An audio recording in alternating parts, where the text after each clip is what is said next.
You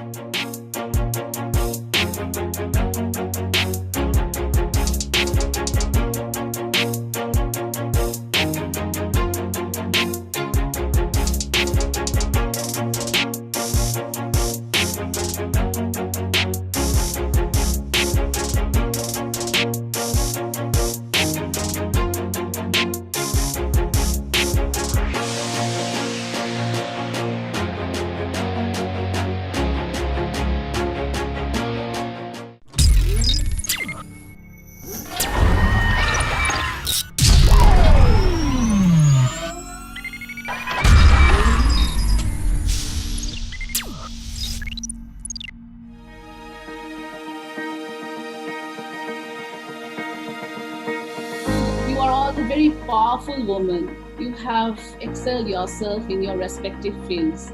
But this has not come to you as a gift. No one has given you it as a gift. So you have achieved it. It has not been ascribed to you. Achievement is not a very easy process, I know. What are the challenges that you have faced coming up to these levels? When you speak of challenges, I think in my journey with over 20 years now, I have categorized challenges into three parts. One is the inner challenge, one that we fight within ourselves and between the different roles that we as women play.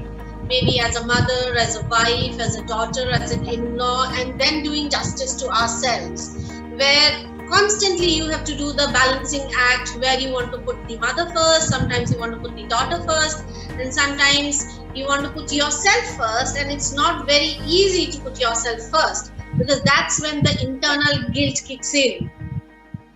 Right. To be able to tell yourself it is okay not to be the best in all the other platforms all the time is very important. Right. And that I think is the biggest challenge. If one is able to do that, the other challenges are not that difficult. I think once you cross that inner challenge, there is the inner circle challenge, which is your immediate family. Right. Which is your parents, your in-laws, your husband and your kids. That whose judgment is most important to you. Like how they think about what you're doing. Are they supportive, not supportive? Are they understanding why you are doing what you are doing? The efforts that you're putting in may not always be remunerated now, may have a long-term vision. If they stand beside you, behind you, it becomes much easier. Otherwise, convincing them, so first you convince yourself and then you convince them. That is where you face that challenge. And then you really have to have that very strong inner fight within yourself to be able to handle the inner circle. If you're able to handle the inner circle, the remaining, like I said, is just noise. It's easy to block that out. That's what I have found in my journey.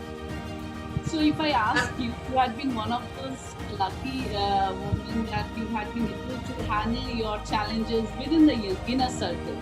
But suppose if you put yourself in someone's shoes who had not been able to convince her inner circle about the activities or about the thought process which actually empowers her, but people around her may not like the whole thing. So if you have to play a role in that case, you have reacted to that.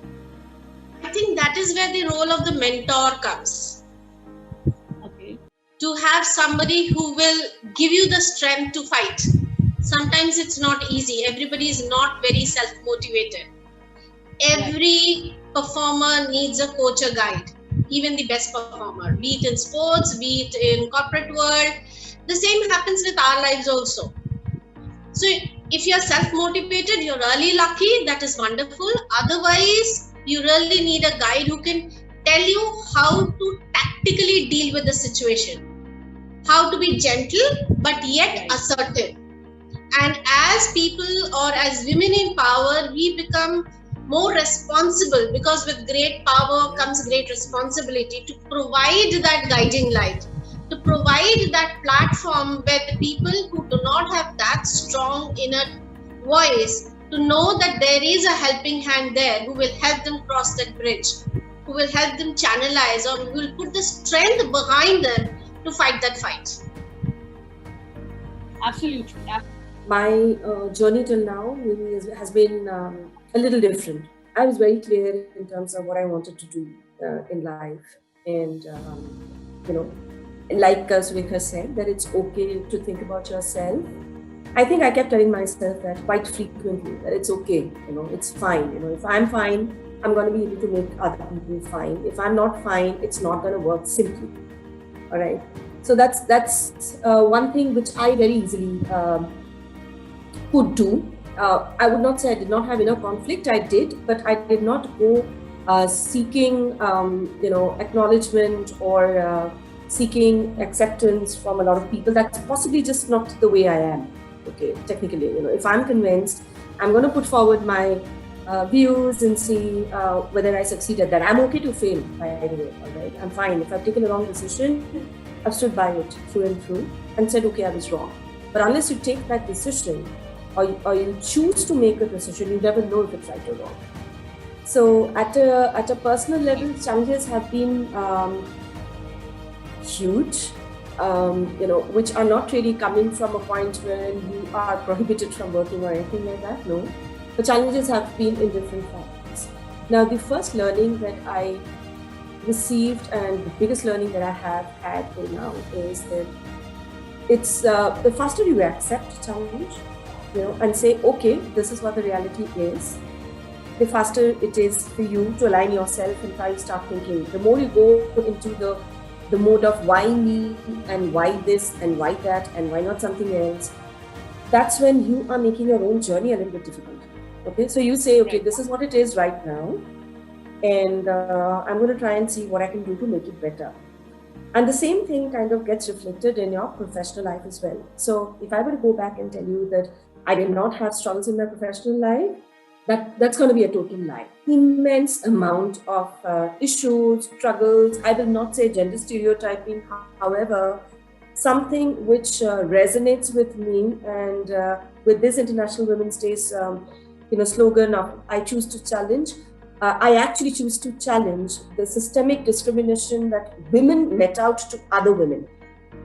Okay, right. Whether at home or at work. So I don't know where the problem lies. So I don't even have to look beyond to a man to create the gossip or to create an issue. I think we do that just fine for someone else. Okay, so I really choose to challenge that particular discrimination. I don't even have to look beyond my own, colleagues or people whom I've known over the years to understand how that discrimination works. So that's definitely a challenge. But for me, the easiest way or my way of handling a challenge has always been accepting that the challenge exists in the first place and saying it's okay. I really don't go back and question why. It is what it is. You take it and you move forward. The more you try to fight it, you generally get nowhere. You're swimming against the tide and you're likely to only drown. So I really don't follow that philosophy. I follow in accepting and then try to find out what I can do given the circumstances. People will not like it. A lot of people might not like it. People might come back and criticize you. But you know the situation you were in, and you should know somewhere deep down that whatever you did at that point in time was the best that you could do. So I think that's been my motto, whether professionally or personally, and continues to be till now. Sometimes we as women, when we are very much assertive to certain things, we are called as arrogant. Why so? So that has always been the question. Yeah, you're arrogant, because people can't handle strong women. People can't handle women who have opinions. Okay, so and it's not only men. Yeah. It's not the opposite sex always who has a problem with that. Yeah. We ourselves have a problem with that. Right. I think I completely agree with Archita here. People tend to discredit the fact that women can be talented too. Absolutely. Right. Especially if it comes to technical knowledge. So it has to be something that is less technology driven, very simplistic in nature, and they're perfectly happy with it. Oh, bakery unit hai, tailoring unit hai, you're doing something for the women, that's fine. The moment you start moving into technology, it's not your cup of tea. It's not your cup of tea. And I'm like, since when does brain have a gender? Yeah, I mean, when I was talking about women discriminating against women, I'll give you the example of this woman, this actor of ours, Kanna Ranaut. Okay, she is a woman who speaks her mind. You you may not like her. That's okay. Doesn't make a difference to her life. But she has an opinion, and you can't stop a person from having an opinion. And there were so many people who would come up and say that, oh, and her fellow actors had criticized her. Why? Because she took a stand. So too many of us are actually very eager to be a part of a crowd and not really stand apart and say, okay, this is what I don't like. So I think that's exactly what Surekha said. That stereotyping, it's not only the gender stereotyping, it's also that, okay, fine, if this person is saying something, acha haan theek hai, usko bolne do. I mean, theek hai, So that theek hai attitude's got to change somewhere, and that theek hai attitude has to be changed by us, and women like us who are there actually standing beside the opposite sex and saying, हाँ ठीक है उसको बोलने दो वैसे भी तुमको तो वही करना है तुमको करना है. I mean, it doesn't work like that. So women have to first start acknowledging other women's accomplishment as their achievement, as their competence, as their hard work, rather than pinpointing and saying, oh, she was friends with him and she had that backup of that, and etc. etc. And far too often this is exactly what goes on, at least in the corporate.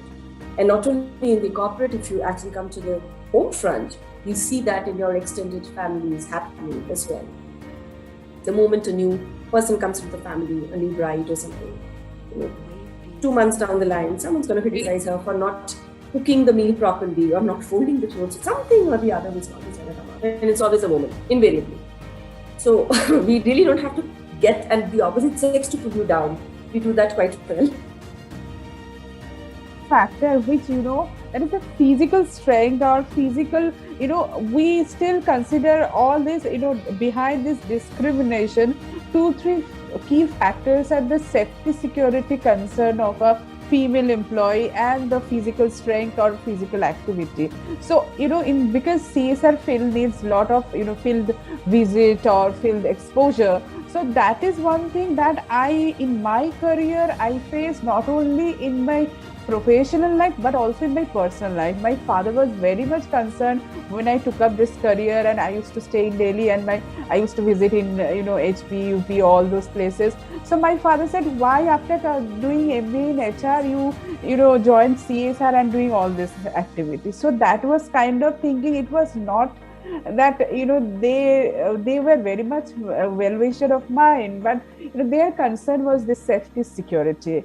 And even in department, even in workplace, those who are well-wisher, they also think that, okay, leave it, Pooba, you don't need to go, one of male colleague, they can go. So there I, at this age, after working so many years, I always try to build a department or a system where this kind of discrimination should be prohibited by policy. That there the role comes of the senior management, that I will make a policy for my department which will be completely equal for male and female employee, so that not a female employee need to face this, okay, she's a girl, she can go by bike with a male colleague, so you don't need to go. Better have said another male colleague, so both of them can go by bike. So no, there will be no bike ride in my system. So that how maybe we can develop a system where this physical strength, physical work and safety security concern of a female